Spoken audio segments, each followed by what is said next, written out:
How you doing, Wendy? I know we probably can't hear you, so you can feel free to type in the chat box. So yeah, as we go through, I really want to make this as interactive as possible. So please, if you have questions, comments, as we're going through this, just type it in. This is recorded, so we'll definitely give access to our members after this is done as well. But if this is your first time joining us here today, this is our health coaching series where I interview leading experts on the topics of exercise, nutrition, and mindset to help you keep you stronger for longer. And today I'm going to be interviewing Dr. Justine Dowd on the subject of a holistic approach to self-compassion and gut health. So a quick bio on Justine. Compassionate, genuine, and insightful. Justine is passionate about empowering others to heal themselves holistically. She's a dedicated researcher, has always been fascinated by the psychology of behavior of change, which led her to complete a PhD in health psychology. Justine found an unexpected muse when she discovered that she had celiac disease right after she began her doctoral studies. The diagnosis would not only influence her lifestyle, but shape her future. Justine focused her work on the dietary behaviors for people living with celiac disease, which earned her a number of research awards early in her career. One-on-one health coaching and wellness seminars allows Justine to connect with kindred spirits. Through these sessions, she shares her personal experiences, scientific knowledge, and loving support to help others find solutions for their health challenges. So welcome today, Justine. We are super excited to have you.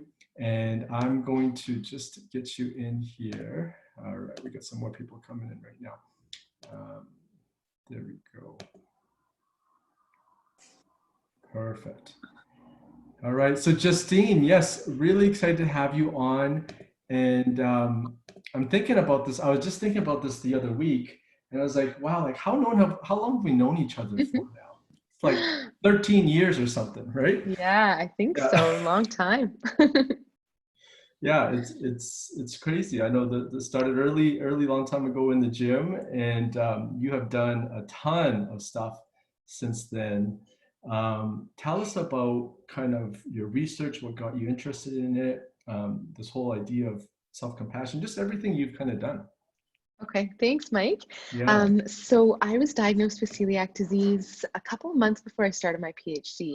And so it's really interesting how this can happen in life where it's very serendipitous in terms of it gave me the opportunity to be making quite significant behavior change myself at the same time that I was starting my doctoral studies. So I was able to observe what I was personally going through as I was removing gluten from my diet and trying to heal my gut.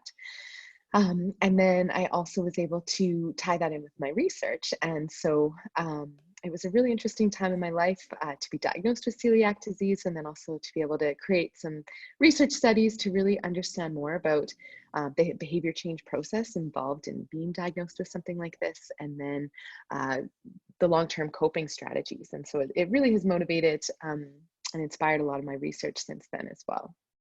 And in addition to just simply healing my gut, I also struggled with IBS, Hashimoto's hypothyroidism, and then fertility issues for a number of years. And so through my search to try to find strategies to just cope with the ups and downs that all of those things brought, I came across Brené Brown's work, and then through her work, through Dr. Kristen Neff and her work on self-compassion.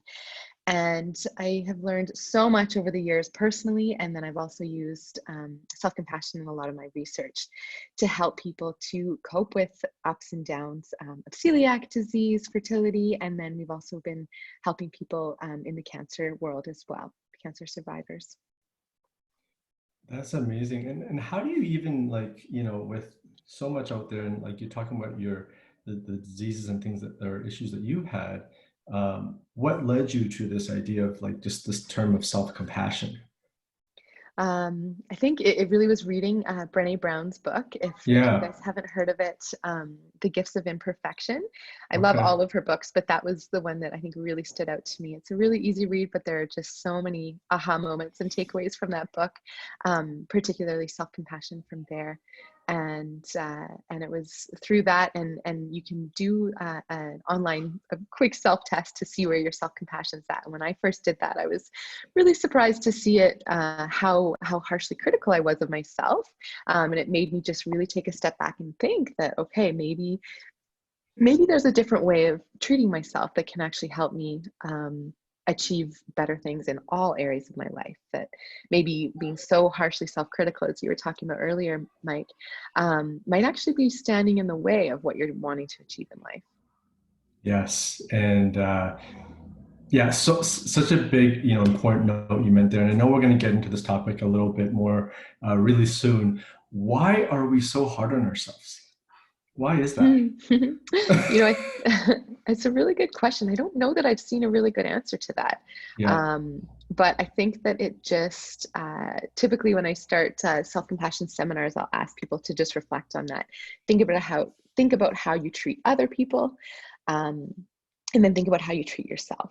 And so I think it's, unless we're taught otherwise, it seems to just be the natural way that 80% or more of the population just naturally reacts to themselves. So know that you're totally normal if you think about how you treat yourself compared to someone else, that you're harder on yourself. But at the same time, there's also something you can do about it. Self-compassion, you can absolutely learn, and it can become part of a daily, weekly, regular practice so that you can start to be kinder to yourself. Love it. I always like to, like, before I do these seminar talks, I just like go for a jog, and I listen to a podcast or something on the topic while doing the jog. So it helped me really understand it. And, in your mind, how would you define that term self-compassion? What would that be to you? The way that self-compassion is defined in the research world is Yeah. simply giving the same loving kindness that we would give to someone else. So it Mm. seems kind of like a broad way to think about it. But many people find that when you just simply picture someone that you love or care about, and then picture a difficult time that they're going through, think about the things that you would say to them and the way that you try to make them feel. And then think about if you were going through the same or similar situation, what sort of things would you say to yourself, and how do you try to make yourself feel? Because the way that you treat this loved one is how you could treat yourself with that same self-compassion. And so self-compassion is actually made up of 3 different key components when we break that down into self-kindness. So rather than self-criticism. So it's just simply the kind words that we use and say to ourselves, rather than these negative ones that we can often so quickly resort to. Common humanity, recognizing and remembering that when we go through difficult times, it's normal. It's part of being human, that whatever we're going through, somewhere in the world, someone else is going through the same thing or has gone through the same thing. We're not alone. Even being part of COVID right now, I think that this is one of the biggest lessons in common humanity, and that everyone in the world is affected by this to some degree. And I think that it's really, as much as it can seem overwhelming, I know I felt overwhelmed at times when I think of the enormity of it. And at the same time, you can also spin it and think, wow, but actually we're all in this together, and we can all do something about this together, as we've done in Alberta, and really flattening that curve. By all banding together to stay home and stay safe. And so then the third part of self-compassion is practicing mindfulness rather than over-identification. So when we practice mindfulness, it means how we relate to our experience with non-judgment and acceptance. So it can be so easy to ruminate on something and say, oh, why is this happening? Like, I wish COVID would just go away. This is so frustrating. This is so annoying, and just try to make it go away. But when we practice mindfulness, people come up with different types of mantras. But for me, I find it helpful to say something like, this is part of our journey. I don't understand why, but this is part of our journey. And that helps me just bring my attention back to here and now, and to think about this is where things are right now. I can't make it go away. And then when we actually practice self-compassion, the interesting part here is that we practice self-compassion not to make negative feelings go away, but because we feel bad. So I'll just pause for a second Okay, there. yeah, I say know. that again. I had to okay, so could you say that again? Yeah. So Yeah. the big thing, and I actually just learned this in a self-compassion course that Dr. Neff has been teaching. And so a key piece here is that when we practice self-compassion, we practice it not because we feel not not to make ourselves feel better, but because we feel bad. And so we want to soothe ourselves. And if you start to practice self-compassion in order to make things go away, then it actually stops working. And so again, I come back to this example of treating someone that you love with love and care and kindness. And if you personally are going through a difficult time, if you're having a tough, I call it the COVID blues. We all go in and out of these days. Some days where you're just frustrated and you just want things to go back to normal. Just acknowledging where you're at and coming back to yourself and your breath. And saying, you know what, this is really tough. And if it was a partner or a friend or a loved one, you might say something similar, saying, I know this is really difficult. And just trying to turn that on yourself and saying, today you're having a tough go with it. And then asking yourself, what does my body need?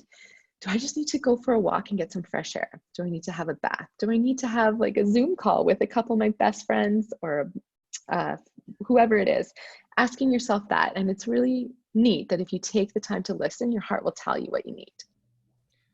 I love that point right there because, I'll be honest, I've had 3 pretty stressful days and, just long days, long nights. And my tendency in the past, like you said, is to try to meditate and just push the thoughts away. And, Mm. like instead of kind of understanding and absorbing it a little bit more. So Mm. last night I was like, okay, I've been, all out for the last few days. I just let myself sit and watch Netflix for a couple hours and it actually helped calm me, Mm. which I don't do that much during the week. But it's such a good point of like, and I think that's why meditation didn't work early on for me because I tried to like push the thoughts away. What you're saying is you've got to kind of come to understand it with yourself a little bit more. Is that right? I think that's a Yeah. really important point that so often when people are sitting to meditate, we think, okay, I need to just clear my mind and then just focus on my breathing. But the Mm-hmm. actual practice of mindfulness is simply bringing your attention back to your breath, back to the present moment. And in time, you'll likely be able to do that for longer periods of time. But I've been doing this for over 10 years, and there are days when I really struggle with it, where it's, I maybe even just I try to count to 10 and I might get to 2 Yeah. where if I'm just focusing on my breath. And so just again, bringing in that self-kindness piece and reminding yourself that it's okay if your brain's all over the place, and it's just taking that step back and say, I have a lot of monkey brain going on today. What's going on? How can I ground myself? How can I center myself? Love it. A couple of weeks ago, actually, one of our first health coaching series, we had a psychologist come on, and I asked him if certain types of people have more issues dealing with, like, say, anxiety. Like we brought up the idea of like if you have ADHD. In your experience, have you noticed certain types or groups of people that might have a harder time grasping this idea of self-compassion? Have you noticed any trends with that? Uh, No, well, I guess in terms of me personally noticing, it would be Yeah. tough to say that, but I think what the research would suggest Yeah. is that people who are really high in the tendency for perfectionism, that Okay. they would often be very high, I'd say, at risk for really struggling with self-compassion, because the more Mhm. that we really hold ourselves to these really high standards and expect everything to be perfect, we don't give ourselves any opportunity to fail or for things to not go perfectly all the time. And I think that's a and if we're starting to receive feedback about anything, um, when we practice self-compassion, it just gives us the space to grow and to be imperfect. And I come back to that book of Brené Brown's, The Gifts of Imperfection. If you notice that you have perfectionism tendencies or you strongly identify as a perfectionist, it is incredibly helpful book. I love that point. You said, I'm going to say it again too, that people are more like that are more like perfectionists might struggle with this idea a bit more because actually Annie, who was on last week, she said that was one of her issues. She's a yoga instructor and said that she was definitely a perfectionist and yoga helped her kind of Mhm. center herself back. And I Mhm. wouldn't call myself a full-on perfectionist, but I definitely see that sometimes I struggle with these things. So I'm really glad we were kind of having this talk. Um, you have some tools or some exercises you do to help people with self-compassion. Is that right? Mm-hmm. Yeah, there's a number of different things people can do. A simple one that I love to use is just called a self-compassion break. And so it's a strategy that I use in a variety of different ways. It's really nice because you can make it 30 seconds long or 10 minutes long, depending on what you have time for and what your body needs that day. And so if I can't see anyone's videos right now, but I'm assuming everyone's sitting and comfortable, and I'll just lead people through a shorter version of it right now so Great. that you can see what it's like, and then I can email out the script as well if people want to practice it down the road. So I'll encourage everyone to, again, just being comfortable in your chairs, and then you can close your eyes and start to bring your attention to your breath. Bring to mind what's bothering you. Maybe it has something to do with the COVID-19 changes to your daily life, work, life, stress, family, friends, whatever it is, bring to mind and start to see if you can find the discomfort in your body. Where's this stress or anxiety? Where is it manifesting in your body? Where do you feel it the most? See if you can actually make contact with the sensations as they arise in your body. Maybe it's deep in a pit in your stomach, tight in your chest, tight shoulders or clenched jaw, or maybe it's the racing monkey mind. Just bringing your attention back to your breath and noticing how you're feeling and saying to yourself, this is a moment of suffering. This is being mindful, just acknowledging that you're going through something difficult. You can also say, ouch, this hurts. This is really tough. Suffering is part of living. It's part of common humanity. Everyone feels this way at some point in time. I'm not alone in what I'm feeling today or any other day. And I invite you to take your hand and place it over your heart. Feel the gentle pressure and warmth of your hand. Feel free to place both hands on your chest, noticing the difference between one and two hands. And some people feel uneasy this way, so you can choose to feel free to explore possibilities such as crossing your arms over your chest and giving yourself a gentle squeeze. And now say to yourself, may I accept myself as I am? May I give myself the compassion that I need? May I forgive myself? May I be strong? May I be safe? If these words don't feel quite right to you, think of what you might say to a close friend or a loved one who's struggling. May I accept myself as I am? May I give myself the compassion that I need? May I forgive myself? May I be strong?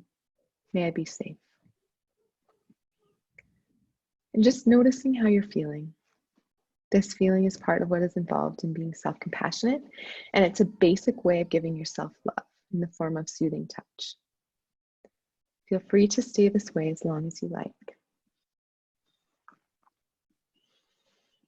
And so I really love taking this self-compassion break. It's something that I've actually started my workday with every day now. And it just helps me to get grounded and to let go of, however, I have two young children, and sometimes we have very exciting long nights. And so it helps me to try to let go of that and refocus for the day. And it can be really helpful. And it's a really nice way to start my day, that coupled with a gratitude journal. And other times I found this really helpful in the past is when I was struggling with my health in a variety of different ways. If I found something triggered me in an anxiety way or stress way, again, this is a really good thing that you can come back to. If you're noticing that everything's fine and your day's going on and then something triggers you, and I encourage you to think about, where did you feel the stress in your body when you did this? Is it in your gut? Maybe it's different at different times, but if you start to feel off, that's when you really start to be able to listen to your body and tune into what your body needs. And practicing this self-compassion break can help your body start to process these emotions, because when we let ourselves feel them, that's when we can actually heal. Any questions on that or comments people can jump in with? Please feel Or we can free talk if you, about it at the end as well. yeah, we will do a Q&A at the end, but if you want to type anything now as we're kind of doing this, please feel free to type anything, any questions that you have. I'll look for that.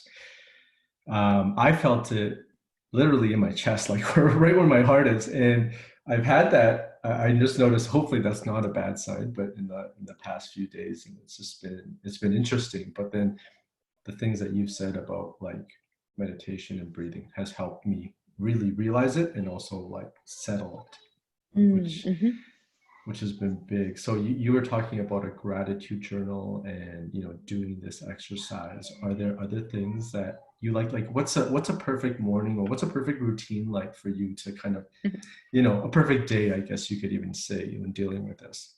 Yeah, I'll just pop back to something you said, and then I'll answer that question. Okay, great, Just when great. you were saying that you noticed it deep in your chest, and hoping it's Yeah. not bad, and I wouldn't say it's bad. It's just simply your body speaking to you. And I saw a quote at my chiropractor's office once that said, "If you listen when your body whispers, you won't have to wait for it to scream."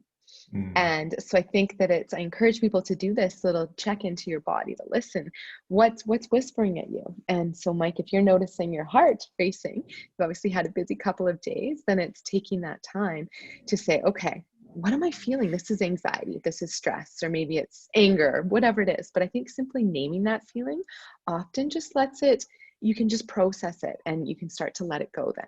Because if we try to just say, oh, I just have to push through, I need to make this go away so I can just go to bed and then I can get up and do it again, my guess is that you can't go to sleep. So it's, you know, and I feel almost hypocritical saying that, because it's just so easy to fall into that pattern Yeah. of just trying to make things go away. But it's a gentle reminder that the more that we can just take a step back and observe what we're feeling, it helps your body to process it and let go. And then at the same point, if you're feeling that this is really a high level, I always do encourage people to reach out to a mental health care professional. There are so many wonderful ones that can really help in this area. They can do it over telehealth, so the social distancing isn't an issue right now. So just on that there, Mike, so nothing's wrong, it's just your body whispering at you. That's a And great point. and so then you're saying, in terms of my typical or best day, I mean, I'd love to get up and do yoga and like do a massive practice, but with a 1 and a 3-year-old at home, that's not really possible. But I've just tried to cultivate what seems to work in my day, and that's 30 minutes to 5 minutes just sitting at my desk before I get started, and it helps me get grounded and centered. And then and then I just have a journal right beside my desk that I write down the top few things that I'm grateful for, and try to write a sentence or so about each of them, so that I'm really letting my body process and absorb these things. Some people this really resonates with, other people it's different ways, but those are just two options that I provide or suggest that can be good ways to help yourself stay grounded and focused on more of the positive things these days. That's great. I've actually, that's one of the other things I've tried too, is a gratitude journal. And it does, you don't think it would help, you know, logically, but it really does, even a few times a week, right? Like, Totally. yeah, Yeah. I think Yeah. that's You such a, just start to look for these positive things. And I think it's a really nice way. And if you find that a gratitude journal isn't, doesn't really fit with what you like to do, just simply journaling and writing, if you're especially noticing all these things, if you're having this tight chest or however it's manifesting in you, just spending a few minutes and letting yourself journal, letting whatever it is come out. And you can just ask yourself, why am I feeling this way? Why am I feeling this way? And just the free writing, it can be really interesting what comes out. love it, love it. Okay, now the other interesting thing is stress and gut health. I know I have a lot of clients ask me about this topic as well. And now we're on Mm-hmm. it. And about 3 years ago, I read the book called The Gut. I can't remember the author. I have it Do you have it? right Yeah, do you know behind what me. I'm Yeah. talking about? Yeah. And I also gave it to a client and they were super interested on it. And I was more interested Andrea too. Enders, I think. Cindy Yes, Enders. Yeah. yes. I think the Enders is the right name. So yes, if you have a chance to get this book, it's a good book. Mm-hmm. And it just made me understand that the gut is almost like its own system, like it has its own brain almost, so to speak, right? Mm-hmm, mm-hmm. So you obviously know much more about this topic than I do. So how do you, from what you've experienced, how does stress and gut health kind of relate? Yeah. Well, I mean, this is a topic of its own on its It own, really but is. It really is. I will kind of give you the shorter answer. But just going back to the activity that we just did in terms of that Yeah. self-compassion break. So when I do this, or often if I'm feeling stressed, I feel it deep in my gut. And so as someone with celiac and IBS, this isn't surprising. Um, and even if you don't have these things, it still can happen. But I just know that this is where stress goes in my body. And Mm. there's a physiological reason for this. It's called the vagus nerve. And so it starts in our brainstem and then it wanders throughout your body. It touches on multiple organs and then it ends in your gut. And so it's a bidirectional path, a super highway that messages go from your brain down to your gut and from your gut back up to your brain. And so that's why when if we're stressed and feeling anxious about something, our guts can be off. But also the other way, if things are off in our stomach from maybe a food intolerance or some sort of underlying issue, it can also affect our mental health. And that's where the research is just exploding in this area, and how it really is that bi-directional pathway that's so powerful. And why important and why there's so much focus on optimizing gut health these days. And so we do know that there's things that we can do. Again, this could be a huge talk just on its own, but simple stress management skills are so important. The mindfulness piece, and just taking 3 deep breaths. If you just do one thing after this talk, is to incorporate more deep breathing in your day. That is a huge step forward. And I think that you'll notice reductions in stress. And you'll just start to be more in tune with your body, and you'll be able to notice if you're feeling off, and maybe be able to process those emotions before they become bigger. I'm going to be totally geek out on this topic because I've been reading a little bit about the vagus nerve as well, and I feel like it's super interesting because I think there's the saying the relationship. Well, one people do know is that the vagus nerve helps or has to relate with your parasympathetic nervous system, like helping you calm down, right? Essentially. Mm-hmm. Mm-hmm. And so from what you're saying with that nerve, I know we don't have too much time to go into it, but essentially what you're saying is when we eat foods that are not good for us or bad for us, it really does impact our mental health in a bad way. Mm-hmm. It can, yeah. It It doesn't can. manifest that way for everyone, but it can. Mm-hmm. Yeah. Yeah. Yeah, And and yes, so this what I think you're getting at there with the vagus nerve, and so we have different modes of our nervous system, and so when we feel stressed, and these can be from environmental, psychological stressors, physiological stressors, um, then our body goes into this fight or flight mode, so yeah. activation of the sympathetic nervous system. And Hmm. so then there's no blood flow, there's no resources given to the rest and digest. And so our guts really miss out there. And so motility goes down, our immune function is down, all of these things. And so that's why we really want to start to build in these mindfulness practices, these slowing down, taking a breath, self-compassion, healthy eating, exercise, all these different things that are the holistic approaches to stress management, so that we can start to reduce that sympathetic nervous system and have the parasympathetic system take over, and really promote that rest and digest so that your body can repair and recover. And then you'll sleep better and feel less stress and anxiety as well. It's just this big loop that I'm sure people have probably noticed. Once one part goes off, they all kind of start to fall off.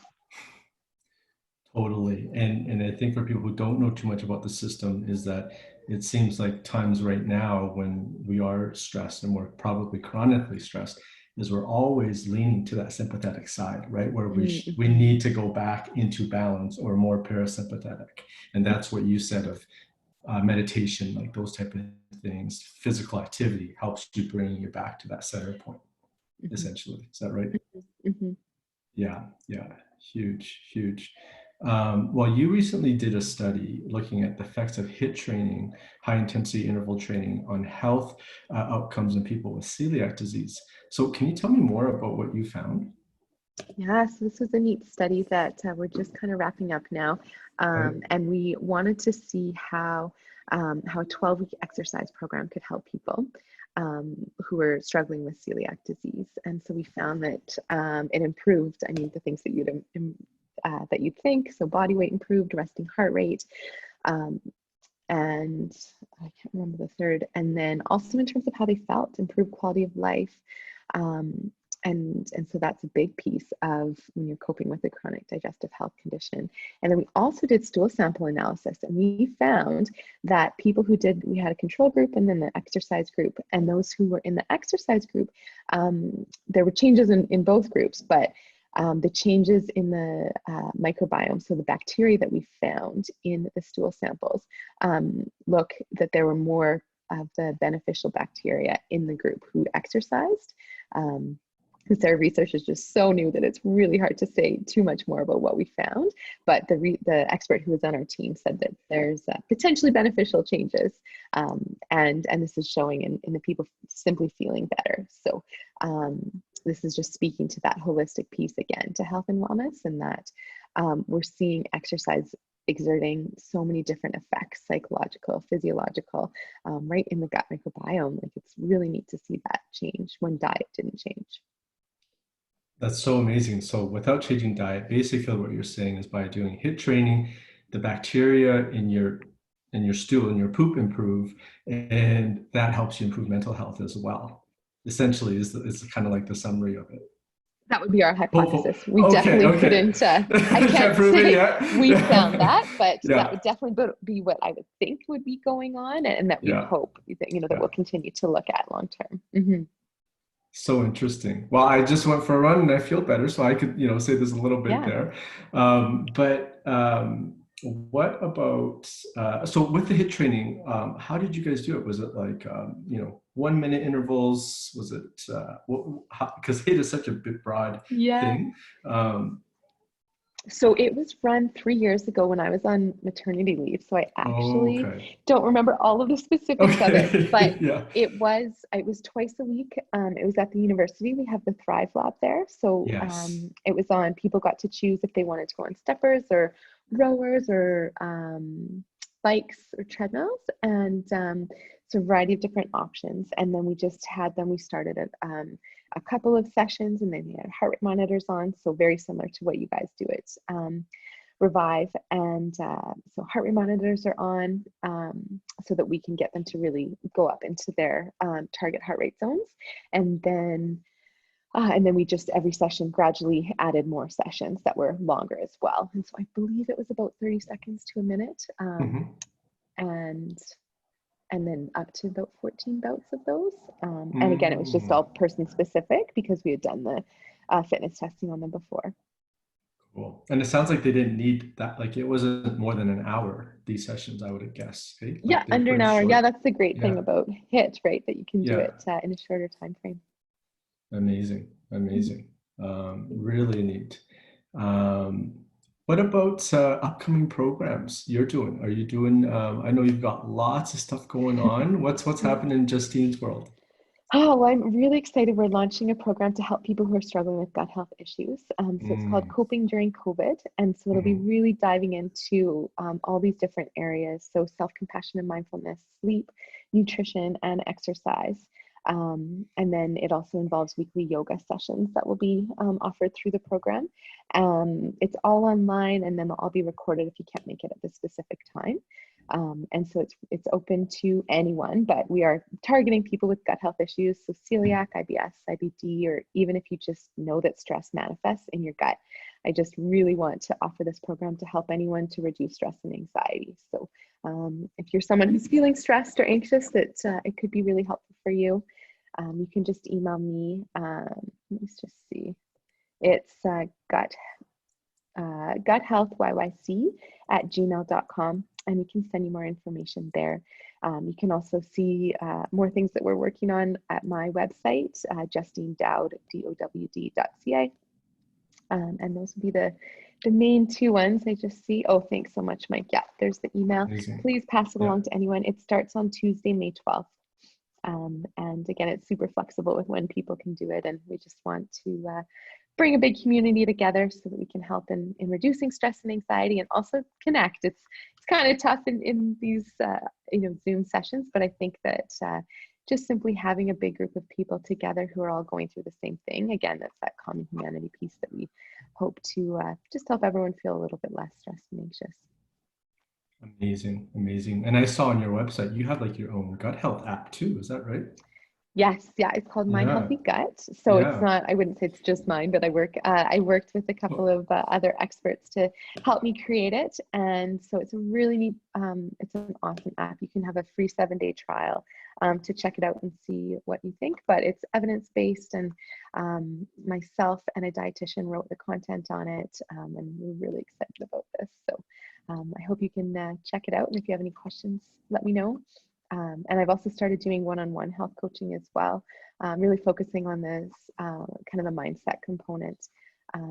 So if you're interested, I'd be happy to chat as well. Amazing. Now, I know if it was me, I'd probably sit here for another hour asking you questions, but we don't have that much time. So I know there's a lot of great information today. Does anyone have any questions? We got about 5 minutes left. Does anyone have any questions for Justine related to gut health or anything? You know what I'm just going to do is I'm just going to unmute everyone here for just a couple minutes. So if you have questions, just, you know what, go ahead and just speak out. Let us know if you've got any questions at all. I think I muted everyone. There we go. All right. Any questions for the group?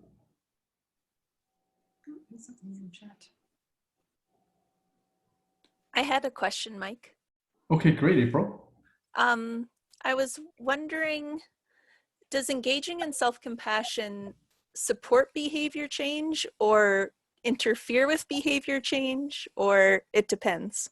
That's a really great question, April. And I definitely go into that in my longer seminars. But so the key part here, so many people worry about self-compassion, that when you start to practice self-compassion, you'll become lazy, maybe it's self-indulgent, passive, that sort of thing. But the really key thing here with self-compassion is that when you practice it, it helps you engage in behaviors to actually it helps you to actually engage in those behaviors so that you can achieve what you want to achieve. And the thing is, often if we're more harshly self-critical, those thoughts can become paralyzing, because you can get so down on yourself, this self-criticism, feeling isolated, and then when we're ruminating about things, we kind of just start to I think, spiral downwards, where you're saying, I should do something, I want to get off the couch, I want to eat better, I want to exercise, I want to do all these things better for myself. But if we just keep being hard on ourselves, then we just spiral downwards. But if we start to practice more of this piece of self-compassion, then it's a way of building yourself up, and you give yourself the patience and the confidence to be able to actually make those changes, and also know that it's not going to just be a steady slope up like this, that there are going to be ups and downs. And the thing is, when we go through those downs, that we have the self-compassion tools so that the downs don't hurt as much. Thank you. Thanks for your question. Great question, April.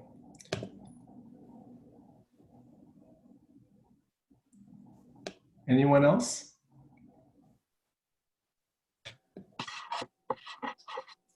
Just a little silence. Sounds good. Happy to email me if you have other questions as well. I'm happy to chat. Yeah, well, I'll say, thank you so much. I love the topic. Honestly, when I do these, I feel like it's more to benefit me than their members. But we've done about 3 already, and it's all similar focuses, but everything is very unique to the person. So I've just been really enjoying these. So again, Justine, thank you so much for your time. Remember that Justine has a program coming up on May 12th. And thank you for everyone who's participating in these. These are free seminars, but we do hope that you can make a donation to the Calgary Food Bank. If you want to know how, simply just email us at Revive, and we can give you a link to do that. One last thing we'll say is we are also doing a 21-day challenge on May 11th. Who knows? You could actually do this with yours, Justine, because Yeah. mine's more about measuring stress with our heart rate variability. Oh. So I'm doing there's an app you can use to measure heart rate variability, which is a great way, because I'm such a numbers guy that I always like to quantify things, and when I get up in the morning, I see my score getting better. I'm like, okay, what I did yesterday helped how I feel today. Yep. So all that, with even what you're doing, your yoga practice, meditation, I think it'll be amazing. So yeah, so please look for that. I'll be sending some emails out soon. You'll also get a link to this interview. And even if you're not doing the challenge, I'll be posting videos on my day-to-day life for 21 days of how I manage and measure my stress. So thank you everyone for tuning in. And Justine, thanks so much for your time and being here. My pleasure. Thanks, Mike. Nice to see you. Awesome. Nice to see everyone. Thank you. All right. Have a Take care. great day. Bye-bye.